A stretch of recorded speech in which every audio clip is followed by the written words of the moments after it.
आप सभी को मेरा नमस्कार। Welcome back to my YouTube channel. कैसे हैं आप सब? आई होप आप सब लोग बहुत अच्छे होंगे और भगवान की दया से हम सब लोग भी बहुत अच्छे हैं। हमारी आप सबसे बस एक ही विनती रहती है कि प्लीज़ अगर हमारी वीडियोस आपको अच्छे लग रहे हैं तो प्लीज़ मेरे चैनल को सब्सक्राइब कर दीजिए, शेयर कर दीजिए, लाइक कर दीजिए और कमेंट ज़रूर कीजिए कि आपको वीडियोज़ कैसे लग रहे हैं। गाइज़, फिर मैं आज पुनः प्रस्तुत हूँ आप सबके सामने आपके त्यागी जी को लेकर। तो आइए शुरू करते हैं आज की उनकी कहानी और देखते हैं आज की कहानी में वो क्या सुनाते हैं। प्रिय दर्शक बंधुओं एवं हमारे सम्मानित श्रोतागण,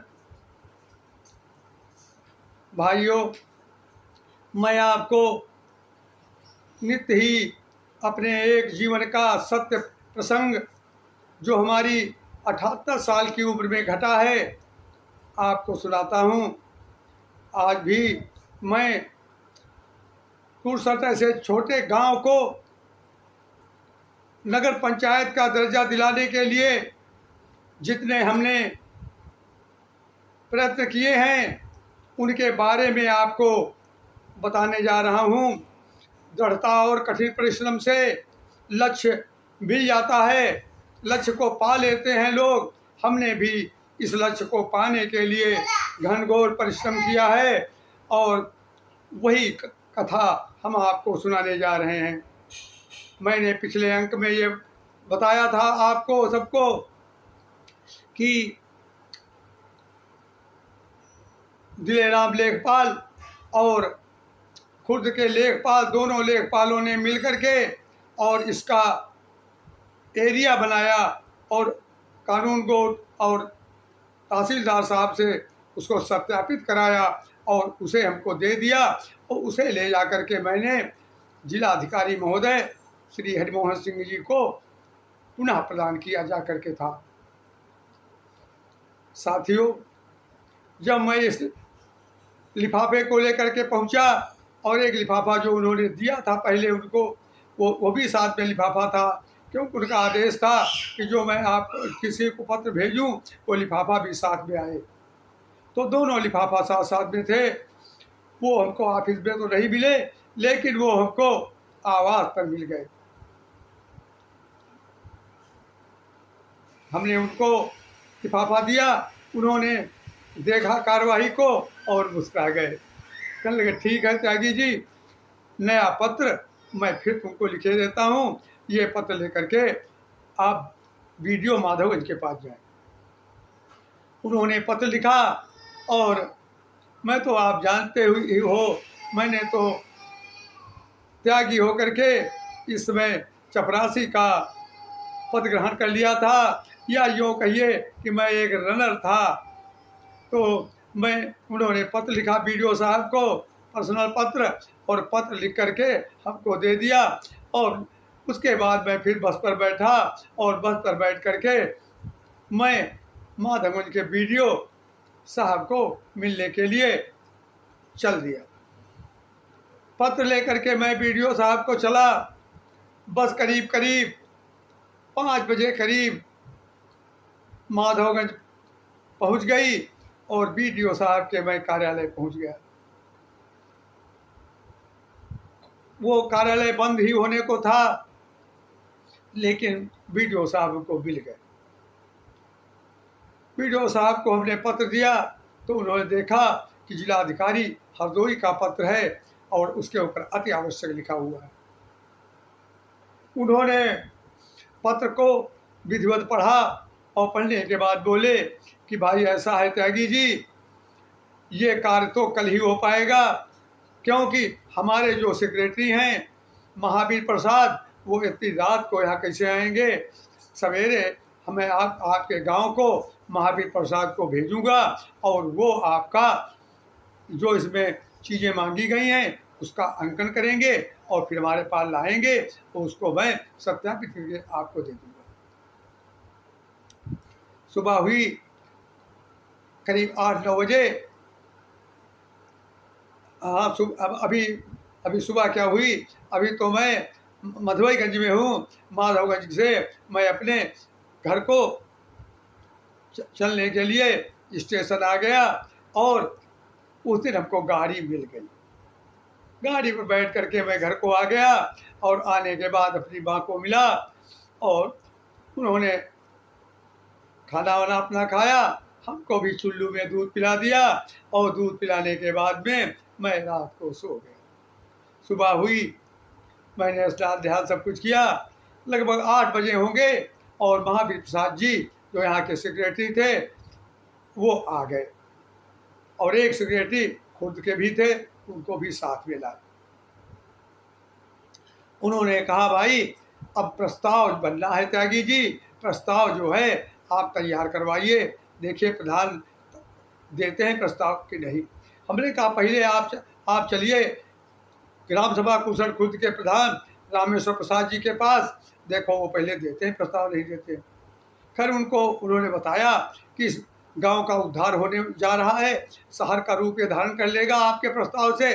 उनकी समझ में आ गया और उन्होंने प्रस्ताव अपने मेंबरों को बुलाया और प्रस्ताव 2 ही घंटे के अंदर बनवा दिया और प्रस्ताव लिख दिया। हमने कहा चलो एक काम, आधा काम तो हो गया। अब हमारे इधर के प्रधान जो थे वो सत्यपाल पाठक जी थे। आपको पहले मैं कथा में सुना चुका हूँ कि मैं इलेक्शन जो था वो लड़ा था तो मैं हार गया था, उसका मुकदमा चल रहा था और बाद में उसमें हम जीते भी थे। लेकिन जब प्रस्ताव की समय बेला थी उस समय वही प्रधान थे और उसका वो आदेश नहीं हुआ था। तो वो तो वैसे भी हमसे जलते थे कि त्यागी जी इसकी अगुवाई कर रहे हैं। उनके पास जब ये गए तो कहले प्रस्ताव तो भाई नहीं लिखूंगा, किसी भी हालत में नहीं लिखूंगा। फिर क्या करते सेक्रेटरी महावीर प्रसाद वहाँ से लौट आए और लौट आने के बाद में हमसे कहा कि भाई प्रस्ताव तो वो नहीं देंगे। हम भी निराश होकर के हमने कहा चलो अब डीएम साहब के पास चलो। हम उसी दिन डीएम साहब के पास फिर पहुँच गए। वो हमको ऑफिस में अपने मिल गए और मैंने उनको पूरा घटनाक्रम बताया। कहले उन्होंने यह नहीं बताया सेक्रेटरी ने कि हमारा हुक्म है। हमने कहा साहब सब बताया। उनको ये बात बहुत बुरी लगी कि एक जिला अधिकारी के भी आदेश का पालन एक प्रधान नहीं कर रहा है, इतना ज़्यादा वो बड़ा बेढब आदमी है। ये बात उनको बहुत बुरी लगी। उन्होंने एसडीएम को फोन किया, कहले देखो इस प्रधान ने कोई गलत काम तो नहीं किए हैं, अगर गलत काम किए हैं इंक्वायरी तत्काल करो और इसको सस्पेंड करो। डीएम साहब का कहना था और एसडीएम साहब ने हम भाई एसडीएम साहब के पहुँचे वहाँ से चल करके। तो एसडीएम साहब ने पता लगवाया तो उन्होंने सत्यपाल पाठक ने सरकारी ज़मीनों को बिना प्रस्ताव किए ही लोगों को नाप दिया था। इसकी दरख्वास्त सूर्यबली और नन्हेलाल ने दी थी। फिर क्या था, उनको सस्पेंड करने का मामला बहुत सरल हो गया था। सवेरे पहाड़ वहाँ को उन्होंने तहसीलदार को भेजा और उन्होंने इंक्वायरी की। इंक्वायरी में वो बात सही पाई गई, लोगों के बयान लिए और सत्यपाल पाठक को एसडीएम साहब को रिपोर्ट गई और उन्होंने इनको सस्पेंड कर दिया। सस्पेंड करने के बाद में इनका चार्ज जो है उप प्रधान जी को दिया गया। उप प्रधान थे वो रामलाल स्वर्णकार को उसका मिल गया चार्ज। तो वहाँ पर तो बात चली ही रही थी कि किसी प्रकार से प्रस्ताव लिया जाए, जो डीएम साहब का आदेश था। अगले ये सब हो गया, इसमें बीच में 2-3 दिन का समय लग गया। 2-3 दिन के बाद में महावीर प्रसाद जी आ गए और रामलाल स्वर्णकार के पास गए। पहले आपके पास चार्ज है क्योंकि आप प्रधान थे, इसलिए आपको चार्ज दिया गया है, इसलिए आप इसका प्रस्ताव कर दीजिए। डीएम साहब का सख्त आदेश, डीएम साहब के आदेश का पालन होना है। लेकिन वो रामलाल स्वर्णकार बोले पहले हम पाठक जी को मिलने। वो पाठक जी को मिलने गए तो उन्होंने कहा नहीं, प्रस्ताव नहीं देना है, कतई नहीं देना। ये बात सुनकर महावीर प्रसाद ने रामलाल को फिर जब लौट कर आए तो रामलाल को मिले, कहे क्या क्या करना कर रहे हो?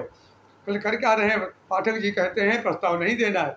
कल ऐसा है, अब की बार आपकी भी बारी है, अब की बार आप भी सस्पेंड होंगे और फिर ये चार दूसरे के पास चले जाएगा। अगर आप इसकी कीर्ति लेना चाहते हैं तो आप प्रस्ताव कर दीजिए तुरंत।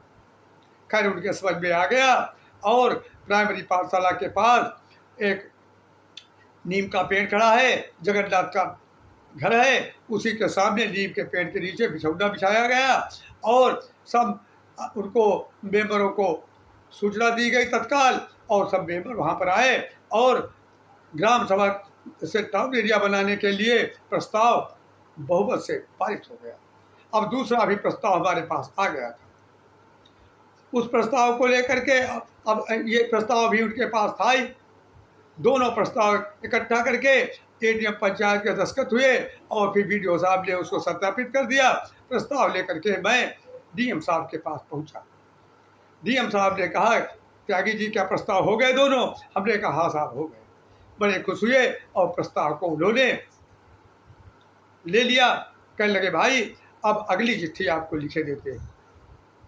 अब अगली चिट्ठी इसकी जनसंख्या के आधार पर उन्होंने जिला संख्या अधिकारी को लिख दी।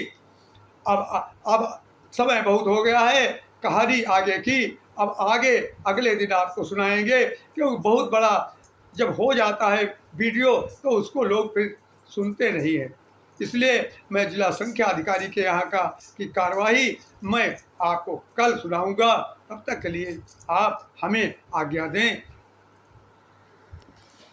सो गाइस, आपने आज की कहानी जो है वो आपने दादा से सुनी है। सो गाइस, हम रोज़ ही कह रहे हैं आपसे, मेरी चैनल को please like, subscribe and share कर दीजिएगा। फिर मिलते हैं हम आपको एक नए वीडियो के में और एक नई कहानी के साथ। तब तक के लिए नमस्कार।